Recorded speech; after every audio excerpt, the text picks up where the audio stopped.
우리는 입술의 열매에 따라서 마음이 뒤숭숭해지기도 하고 그리고 평안을 찾기도 합니다. 하나님, 우리의 입술을 지켜 주시옵소서. 이번 한 주 우리의 입술이 실수하는 일보다 감사할 일을 더 많이 선포하는 한 주가 되게 하여 주옵소서. 말이 많으면 죄를 짓기 쉬우니 말을 삼가하는 자가 지혜로운 자이다 라는 잠언의 말씀을 기억합니다. 하나님, 그렇게 살게 하여 주옵소서. 나이가 수많은 말을 쏟아낼 때 그 말이 얼마나 헛된지를 알게 하여 주시고 소중한 말, 귀한 말, 값진 말, 아름다운 말을 쏟아낼 수 있는 나의 입술 되게 하여 주옵소서.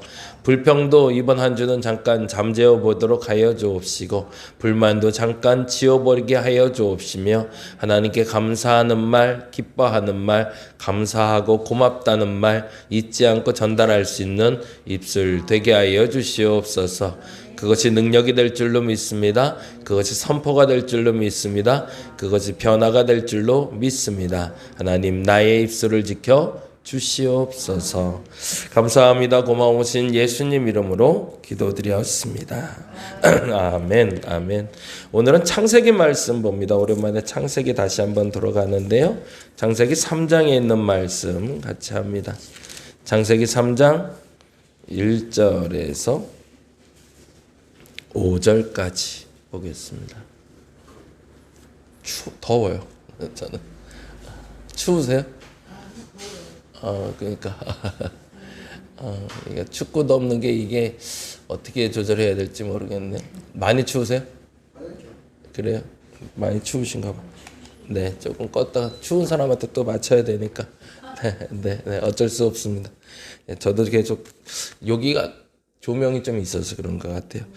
네, 오늘은 제가 홍성을 좀 갑니다. 아침에 운행 마치고 홍성 좀 갔다가 아마 밤늦게 오게 될 것 같은데 일정 위해서 기도해 주세요. 비가 좀 온다고 그래서 남부지방에 조금 염려가 되는데 좀 다녀오도록 하겠습니다. 아침에 9시 반에 출발해서 아마 저녁 9시쯤 아마 오게 될 것 같아요. 빠르면 9시, 늦으면 한 10시쯤 도착할 것 같습니다. 위에서 기도 좀 부탁드리겠습니다. 연구소 관련 모임 다녀옵니다.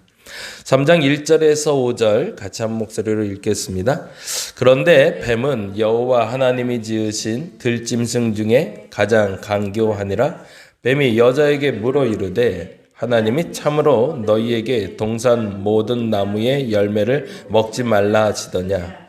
여자가 뱀에게 말하되 동산 나무의 열매를 우리가 먹을 수 있으나 동산 중앙에 있는 나무의 열매는 하나님의 말씀에 너희는 먹지도 말고 만지지도 말라 너희가 죽을까 하노라 하셨느니라. 뱀이 여자에게 이르되 너희가 결코 죽지 아니하리라.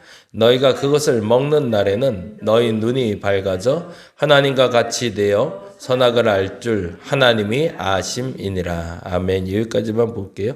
창세기 말씀을 통해서 가장 중요한 사건이 나타나는 타락의 사건의 이야기인데요. 여기서 주목해야 될 두 가지 단어가 있는데 결국엔 말로 일어난 실수라는 거죠. 내가 알고 있다라고 착각하며 던지는 말 때문에 나는 큰 피해를 입기도 하고요. 내가 알지 못하는 사건을 침묵함으로 말미암아 지혜롭게 잘 벗어날 수도 있습니다. 근데 안타깝게도 오늘 본문에 나타난 여인은 알지 못하는 것을 아는 척했다가 문제가 발생하는 거죠. 오늘은 거기에 먼저 첫 번째 포커스를 좀 갖춰봤으면 좋겠습니다. 한번 볼까요? 그런데 뱀은 여호와 하나님이 1절입니다. 지으신 들짐승 중에 가장 강교하니라. 뱀이 여자에게 물어 이르되 하나님이 참으로 너희에게 동산 모든 나무의 열매를 먹지 말라 하시더냐? 라고 물어봐요. 여기서 뱀이 말꼬리를 잡기 위해서 던진 단어가 매우 중요하죠. 나무 열매를 먹지 말라? 라고 했냐? 라고 얘기하지 않고요. 무엇을 먹지 말라고 했느냐? 라고 묻지 않아요. 뭐라고 묻고 있죠? 동산 모든 나무라고 얘기를 해요. 이게 헷갈리게 만드는 거죠. 동산에 뭐 먹지 말라고 그러셨어? 라고 얘기했으면 하와가 당연하게 얘기했을 거예요. 동산 중앙에 있는 나무는 먹지 말라고 하셨어? 라고. 근데 그렇게 묻지 않아요. 모든 나무 먹지 말라고 했어? 아닌데? 긴가민가요? 아닌가? 아닌가? 이게 헷갈리기 시작하는 거죠. 모를 때는 어떻게 해야 돼요? 모른다고 말하면 돼요. 근데 모르는데 들은 게 있거든요. 이거 아는 척 하고 싶은 거죠. 그래서 이렇게 얘기합니다. 뱀에게 말합니다. 2절 말씀이 문제가 돼요. 3절만 얘기했으면 문제가 안 돼요. 3절 볼까요? 동산 중앙에 있는 나무의 열매는 하나님의 말씀에 너희는 먹지도 말고 만지지도 말라 너희가 죽을까 하노라. 예, 여기도 문제가 있지만 어쨌든 동산 중앙에 있는 나무의 열매 하나님의 먹지 말라고 했다는 걸 알고 있죠. 근데 2절에 이렇게 돼 있죠. 2절에 여자가 뱀에게 말하되 동산 나무의 열매는 우리가 먹을 수 있으나라고 해서 뭐가 빠졌죠? 뱀이 말한 거예요? 동산 모든 나무의 열매를 먹지 말라 하더냐라는 말에선 모든이란 말이 빠졌죠. 그렇죠? 여자가 동산 모든 나무의 열매를 먹지 말라고 하시더냐라고 말할 때 잘 모르겠는데 라고 얘기하고 남편에게 물어볼게 라고 했으면 사단이 안 났을 거예요. 왜요? 아담은 알고 있으니까. 아담에게 한 얘기지 하와에게 한 얘기가 아니었거든요. 그러니 하와는 잘 몰라도 아담은 명확히 알고 있었겠죠. 잘 모르겠는데 남편에게 물어볼게. 잘 모르겠는데 목사님께 물어볼게. 잘 모르겠는데 권사님께 물어보고 답해줄게. 이랬으면은 교회가 시험에 들 일이 많지 않았을 겁니다. 11조 어떻게 하는 게 맞아? 이건 이렇게 하는 게 맞아. 우리는 너무 당연하게 내가 아는 대로 내가 아는 사실을 이야기합니다. 그런데 그것이 틀리게 가르쳐 줄 때가 많아요. 주일 예배 어떻게 드리는 게 맞아? 라고 물어보는데 내가 아는 한도 내에서 말해 줄 수는 있어요. 근데 저 정확히는 모르는데 아는 것처럼 가르쳐주면 그 사람이 잘못 배우는 거죠. 기도 어떻게 하는 건데 물어봤어요. 기도는 이렇게 하는 거지. 마치 정답처럼. 근데 말해놓고 나선 나도 잘 모르겠는데 라고 속으로 얘기하고 있다면 잘못된 가르침이 전달된다는 거죠. 하와가 그 실수를 하고 있어요. 모든 실과의 나무를 먹지 말라 하시더냐? 아니 실과나무에 먹으라고 했는데 라고 얘기하면서 그 다음에 헷갈렸다는 얘기가 이렇게 나오는 거죠. 3절에 동산 중앙에 있는 나무의 열매는 하나님의 말씀에 뭐라고요? 먹지 말라고 했지 만지지 말거나 아니면 죽을까 하노라라고 말한 적은 없거든요. 먹으면 죽으리라라고 했을지 몰라도. 이게 헷갈린 거죠. 근데 그럴 때는 앞서 말한 대로 말하지 말아야 되는 거죠. 그러자 역시 뱀은 여자의 말꼬리를 잡습니다. 그리고 이렇게 물어본죠. 뱀이 여자에게 이르되 너희가 결코 죽지 아니하리라. 이제 말꼬리가 잡힌 거죠 또. 그리고 나서 뱀은 또 이렇게 얘기합니다. 5절에 너희가 그것을 먹는 날에는 너희 눈이 밝아져 하나님과 같이 되어 선악을 알 줄 하나님이 아심이라. 여기서 첫 번째 중요한 단어가 앞서 말씀드린 대로 모르면 아는 척하지 말자. 그것이 실수를 막는 시작이 됩니다. 여러분이 그러시기 바랍니다. 모르는데 아는 척하는 것을 교만이라고 부르는 겁니다. 그리고 그 교만이 실수를 가져옵니다. 근데 또 하나 가장 큰 실수가 여기서 나타나는데 뱀에게서 나타나요. 그리고 뱀과 여자의 대답에서 나오는데 한번 찾아보는데요. 여러분 잘 찾아보세요. 하나님이라는 단어가 나오고 있는데 하나님이라는 단어가 반복해서 나오는데 조금 다르게 표현되고 있어요. 예전에 창세기 읽으면서 말씀드렸는데 그건 옆에 한번 적어놔 보세요. 엘로힘이라는 단어가 성경에 번역됩니다. 엘로힘이라는 단어는 하나님으로 번역이 됩니다. 엘로힘이라는 단어.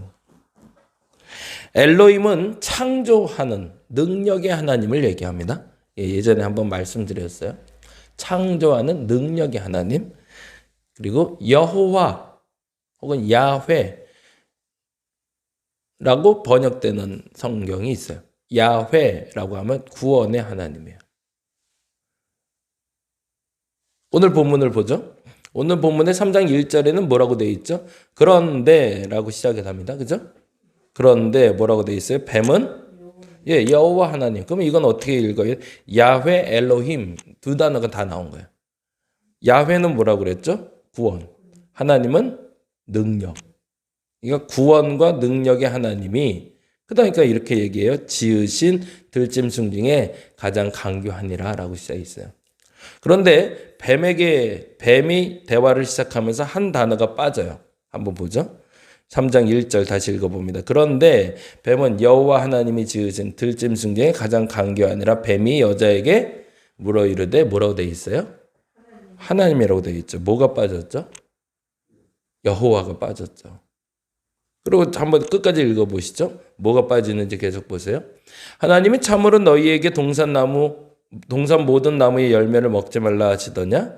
여자가 뱀에게 말하되 동산 나무의 열매를 우리가 먹을 수 있으나 동산 중앙에 있는 나무의 열매는 하나님의 말씀이라고 되어 있어요. 뭐가 빠졌죠? 여호와가 빠졌죠. 그렇죠? 먹지도 말고 만지도 말라 너희가 죽을까 하노라 하셨느니라. 뱀이 여자에게 이르되 결코 죽지 아니하리라. 5절. 너희가 그것을 먹는 날엔 너희 눈이 밝아져 하나님이라고 되어 있죠. 뭐가 빠졌죠? 여호와가 빠졌어요. 그러면 이들의 대화에서 지금 집중하고 있는 게 뭔지가 보이는 거죠. 구원의 하나님은 빠졌어요. 그리고 뭐만 남아있는 거예요? 창조와 능력의 하나님만 남아있는 거죠. 죽이고 살리는 하나님을 얘기하는 것처럼 보이지만 착각하게 만들지만 하나님의 권능을 탐욕하고 있는 인간의 모습을 보이게 하는 겁니다. 지금 이들이 추구하고 있는 것은 구원을 이루시는 하나님이 아닌 거예요. 능력의 하나님이죠. 인간들이 실수하는 가장 큰 두 번째 이유입니다. 알지 못하는데 아는 척하는 거. 깨닫지 못했는데 깨달은 척하는 거. 선생이 아닌데 선생인 척 가르치는 거. 권사로서의 자격이 안 됐는데 권사인 척하는 거. 집사로서 자격이 안 되는데 집사인 척하는 거. 목사로서 준비 안 돼놓고서 목사인 척하는 거. 그게 결국에는 손가락질 당하는 기독교인들을 만들어낸 게 모르는데 아는 척하는 거였죠. 그리고 두 번째 너무 중요한 게 있습니다. 구원의 하나님은 전하지 못하고 능력의 하나님만 전한 것. 그것이 큰 실수가 됩니다. 그러니까 병을 낫기 위해서 교회를 왔어요. 문제 해결을 위해서 교회를 나왔어요. 그리고 문제 해결을 해주실 하나님만을 붙잡아요. 뭘 붙잡은 거죠? 능력의 하나님만 붙잡은 거죠. 거기엔 뭐가 없을까요? 나를 구원하신 하나님에 대한 감사가 없죠. 나는 하나님이 나를 구원하셨다는 것에 대한 감사는 없고 집요하게 내 문제 해결을 위해서만 하나님을 붙잡는 거예요. 그러면은 안타깝지만 오늘 결론대로 보면 그게 바로 선악과가 되는 거죠. 선악과는 내가 선과 악을 판단하는 게 문제가 되는 것이 아니라 하나님을 나의 문제의 도구로 사용하는 데 있었던 겁니다. 그래서 나를 죽음에서 구원하시며 나로 말미암아 죄에서 탈출하게 도와주신 그 하나님에 대한 감사는 잊어버리고 내 문제를 해결할 수 있는 문제의 도구로만, 그리고 그 문제 해결의 도구로만 하나님을 사용하니 구원의 하나님이 없는 사람들은 그 문제를 해결을 해주는 그 누군가를 찾아서 또 떠날 수 있는 준비가 되어 있는 사람들인 거죠. 무서운 신앙을 만들어내는 결과물인 겁니다. 그럼 하나만 더 살펴보면, 그러면 사단이 지금 뱀으로 둔갑해서 우리에게 공격하는 하나님에 대한 오해가 뭔지가 이렇게 드러나요. 첫 번째 1절입니다. 다시 한번 읽어볼게요. 오늘은 요 세 가지만 잘 기억하셔도 신앙생활의 성숙의 한 단계가 우리에게 기대할 수 있기 때문에 그렇습니다. 3장 1절 다시 읽어볼까요? 그런데 뱀은 여호와 하나님이 지으신 들짐승에 가장 간교하니라 라고 되어 있고요. 뱀이 뭐라 말하는지 들어볼까요? 뱀이 여자에게 물어 이르되 하나님이 참으로 진짜로 그렇게 얘기했어? 라고 또 오해하게 만들었다고 그랬죠. 그리고 이렇게 얘기하면 너희에게 동산 모든 나무의 열매를 먹지 말라. 거기다 줄 쳐넣게. 먹지 말라. 지금 얘기하고 싶은 걸 여러분이 잘 기억하시면 좋겠어요. 여기서 말하고 싶은 건 하나님의 폭력성이에요. 지배자로서의 폭력성. 하지 마! 이 말을 가장 많이 하는 분으로 비춰지게 하는 거예요. 하나님은 우리에게 하지 마라고 얘기한 것보다 하라라고 얘기한 게 오히려 더 많습니다. 이렇게 하라. 그래야 복 받으리라. 이렇게 하라. 그러면 내가 도우리라. 이렇게 하라. 그러면 형통하리라라고 얘기한 게 더 많아요. 근데 교회를 곡해시키는 사람들, 하나님의 영광을 가리려는 사람들에게 가장 많이 나오는 단어가 부정적인 단어죠. 하지 말라고 그랬어. 그거 하지 마. 큰일 나. 절대 그러지 마. 라는 단어를 쓰게 만들어요. 하나님 먹지 말라고 그랬냐? 아니요. 하나님 먹지 말라고 말하기 전에 뭐라고 그랬죠? 모든 실과와 이 동산의 모든 것들은 너희에게 주노니 너희가 마음껏 먹으라고 얘기하셨거든요. 오해하게 만드는 거죠. 어떤 분으로? 하나님 매우 폭력적인 지배자로. 그러자 다행히 여자가 앞서 말했지만 오해되는 단어를 말했지만 그러나 변명은 잘했던 겁니다. 3절에 이렇게 돼 있죠. 여자가 뱀에게 말하되 동산 나무의 열매를 우리가 먹을 수 있으나 라고 얘기했거든요. 하나님 우리에게 폭력을 행하신 것이 아니라 자유를 주신 것이다 라고 선포하고 있었던 거죠. 그게 원래 신앙인 거잖아요.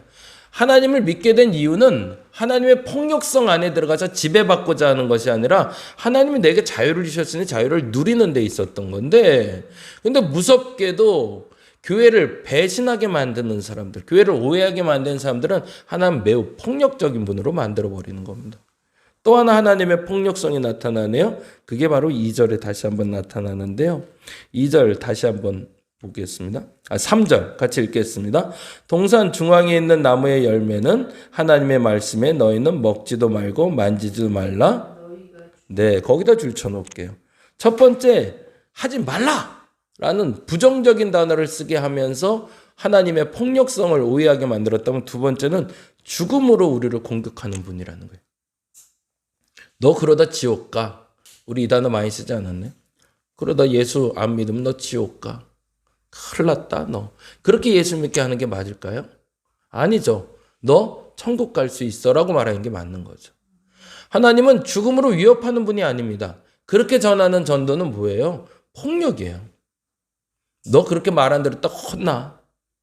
우리는 이렇게 가르쳤거든요. 훈계할 때 너 그러다 혼난다. 그러다 선생님한테 혼난다. 그러다 부모님한테 혼난다. 우리는 이렇게 하면서 제재를 해왔어요. 근데 거꾸로 말했어야 되는 거죠. 그렇게 하는 행동으로 말하면 혼난다가 아니라 너 이렇게 하면 칭찬 들을 수 있는데 라고 얘기했어야 되는 거죠. 근데 하나님께 칭찬 듣고 인정받고 사랑받을 수 있는 단어들은 쓰지 못해왔고 무슨 단어만 써왔던 거예요? 하지 못하는 부정적인 단어만 계속 써온 거죠. 그래 놓고서 나중에 핑계댑니다. 극단적으로 그러다 너 죽어 라고. 죽이려는 게 목적이 아닌데 하나님 매우 폭력적인 분으로 만들어버린 거죠. 마지막 세 번째, 이렇게 나오고 있네요. 4절 말씀 같이 읽어볼까요? 뱀이 여자에게 이르되 너희는 결코 죽지 아니하리라. 그 다음에 너희가 그것을 먹는 날에는 너희 눈이 밝아져 같이. 거기다 줄 쳐넣을게요. 여기가 굉장히 무서운 단어가 나오는 건데요. 하나님은 마치 우리가 당신과 같이 되는 것을 싫어하는 분으로 비춰지게 하는 거예요. 근데 하나님은 어떻게 되길 원하셨죠? 나와 하나가 되기를 원하셨거든요. 안 그랬으면 예수님 안 보내셨죠. 우리가 하나님과 같이 되는 게 동등됨을 여기지 아니하시고 예수께서 내려오셨다고 하지만 결국에 동등됨을 여기지 않고 이 땅에 내려오신 예수께서 우리에게 하신 건 뭐죠? 우리와 같은 몸이 되신 거잖아요. 그게 하나님 마음이라는 거죠. 근데 그것을 오해하게 만들어서 교회는 하나님은 폭력적인 분, 무서운 분, 지배하는 분이라는 오해의 소지를 만들어냈던 겁니다.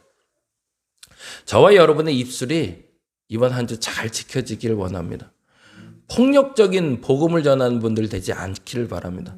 폭력적인 엄마, 폭력적인 아빠가 되지 않기를 바랍니다. 폭력적인 권사, 폭력적인 집사가 되지 않기를 바랍니다. 그거는 사단이 바라는 것. 하나님이 바라는 모습은 폭력적인 것이 아니라 관대하게 자유를 주는 말. 부정적인 언어도 제거할 수 있기를 바랍니다. 그리고 더 무엇보다도 모르면 침묵하자 차라리. 그리고 모르면 물어가자. 그것이 이번 한 주에 여러분의 오해를 막고 여러분의 문제를 막는 도구가 되시기를 간절히 바랍니다. 기도하겠습니다. 말이 씨가 되고 말이 열매를 낳습니다. 무서운 일입니다. 근데 그 열매가 죽음의 열매가 되기도 하고 기쁨과 자유의 열매가 되기도 합니다. 하나님, 우리에게 진정한 자유를 허락하여 주시옵소서.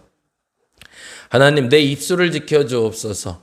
불평이 가득 찬 내 입술에 그 엉망이고 쓰레기 같은 단어들을 쏟아내지 않게 하여 주옵시고, 하나님, 정제된 언어, 정결한 언어, 깨끗한 말로 내 말이, 내 마음이 정결함을 드러낼 수 있는 이번 한 주 되게 하여 주옵소서. 거친 말과 거친 언행이 얼마나 무서운 것인지를 알게 하여 주시고 자유해 줄 수 있는 우리가 되게 하시며 내가 먼저 그 입술을 지키게 하여 주시옵소서. 화낼 만할 때, 모를 때 그때를 정확히 구별해내는 지혜를 허락하여 주시옵소서. 감사합니다. 고마우신 예수님 이름으로 기도드렸습니다. 다 같이 기도하고 돌아가겠습니다.